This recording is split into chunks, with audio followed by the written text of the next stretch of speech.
साधु की परीक्षा। एक जंगल में एक साधु छोटी सी झोपड़ी में रहते थे। पास ही एक निर्मल नदी बहती थी, जिसमें सुबह सुबह साधु स्नान करने जाते थे। एक दिन साधु नदी में स्नान कर रहे थे और उन्होंने देखा कि एक बाज आसमान में उड़ रहा था। उसके पंजे में एक चिड़िया कैद थी, जो अपनी जान बचाने के लिए चिल्ला रही थी। अचानक चिड़िया बाज के पंजे से फिसल गई और सीधे साधु के हाथों में गिर गई। साधु ने चिड़िया को देखा, वह घायल थी और दर्द से कराह रही थी। यह देखकर साधु चिड़िया को अपनी झोपड़ी के पास ले गए और उसके उपचार में लग गए। थोड़ी देर बाद वही बाज, जिसके पंजों से चिड़िया फिसल गई थी, वहां आया। उसने साधु को देखा, जो चिड़िया की देखभाल कर रहे थे।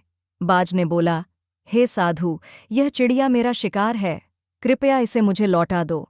मैं भूखा हूं और यह मेरी भूख मिटाने का एकमात्र साधन है।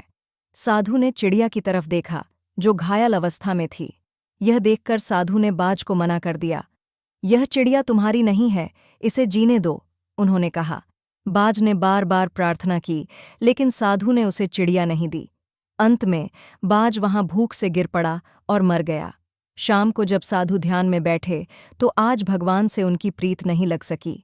वे कई घंटे लगातार बैठे रहे और भगवान को याद करते रहे, सोचते रहे, हे भगवान, यदि मैंने कोई गलती की है तो मुझे माफ करें। लेकिन फिर भी भगवान के दर्शन नहीं हुए। अंततः एक गहरी आवाज आई, तुमने बाज से उसका भोजन छीन लिया है, यह तुमने बहुत गलत किया। साधु ने भगवान से माफी मांगी और दोबारा किसी से उनका भोजन न छीनने की कसम खाई। कुछ समय बाद एक दिन सुबह सुबह साधु फिर से नदी पर स्नान कर रहे थे। जैसे ही स्नान करके उठने लगे, उनके हाथ में फिर से एक चिड़िया गिर गई। उन्होंने ऊपर देखा तो यह चिड़िया फिर से एक बाज के पंजे से गिरी थी। साधु ने उसे फिर से अपनी झोपड़ी पर ले जाकर उसकी देखभाल करने लगे। तभी वही बाज वहां आ गया। बाज ने देखा कि साधु चिड़िया का ख्याल रख रहे हैं। उसने साधु से विनम्रता से कहा, हे साधु जी, यह चिड़िया मेरा भोजन है, इसे मुझे दे दो, नहीं तो मैं मर जाऊंगा, और बेहोश होने का नाटक करने लगा। यह देखकर साधु को पुरानी बात याद आ गई, जब उन्होंने पहले भी एक बाज को चिड़िया नहीं लौटाई थी और उसके बाद भगवान उनसे नाराज हो गए थे। यह सोचकर साधु घबरा गए और उन्होंने तुरंत चिड़िया को बाज के हवाले कर दिया। बाज चिड़िया को लेकर उड़ गया।